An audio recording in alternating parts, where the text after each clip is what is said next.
NCBA's efforts in Washington, D.C. help protect the business climate for cattlemen and women all across the country. And joining me now is Robert Bonney. He's USDA's Undersecretary of Agriculture for Farm Production and Conservation. Mr. Undersecretary, thank you for joining us on the show. Thanks for having me. Cattle producers all across the country are keeping a close eye on the Biden administration's 30 by 30 or America the Beautiful plan. And I guess the question many of us have is, how does USDA intend to account for some of the great conservation work we're already doing on our operations? Yeah, the short answer is we're going to try and build on that. Okay. There's a lot of good conservation that's been going on out in the field for a long time. Typically, it's incentive-based, it's collaborative, and that's the type of approach we're going to try and emphasize in the America the Beautiful effort. Right now, we're talking to some folks in the West about how do we protect wildlife habitat while protecting working ranches. And in so many cases, whether it's ranching, farmland, forest land, we've got to keep those working lands working in order to accomplish our conservation goals. So, we want this to be an effort that's about collaboration. We want it to be one where we at the end of the day, we accomplish some conservation goals, but part of that is having producers and ranchers and landowners that are contributing, that are there because they want to be there, because it helps their operation. So, we understand there's some concern out in the countryside. We welcome the scrutiny, frankly, and look forward to working with folks. Let's talk public lands. Obviously, you know that cattle producers are one of the largest stewards of millions of acres of public lands all across the United States. And I'm curious, what is the administration's philosophy on the role of grazing in conservation efforts? Grazing is a critical tool. It's critical to maintain our working lands in and of itself, and obviously they need to be economically productive.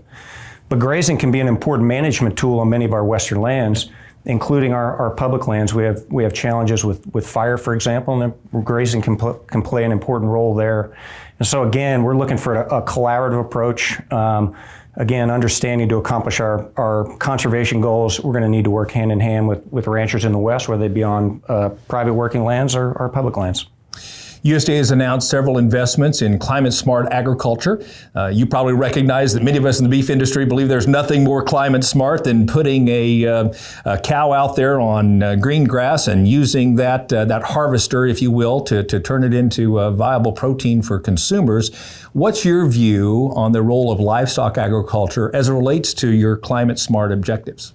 Yeah, we're trying to build a suite of climate policies and programs that are voluntary. Okay. They're incentive-based, recognize the critical role of working lands in addressing the climate problem.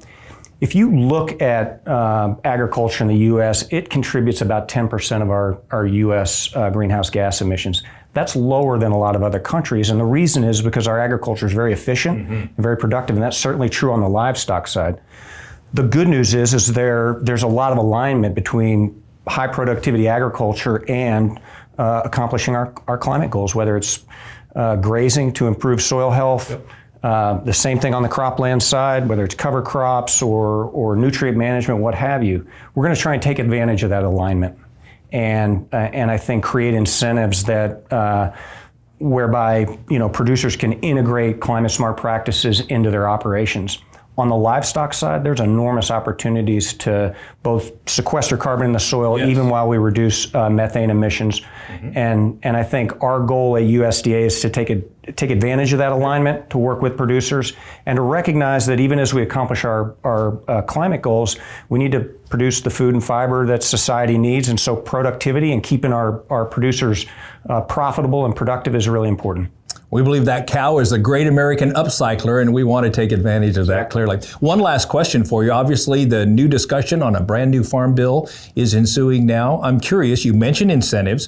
What programs do you anticipate that might incentivize producers to implement more environmentally friendly and conservation, sustainably conservation practices? Well, ranchers are already taken advantage of our conservation programs across the country, the livestock industry more broadly.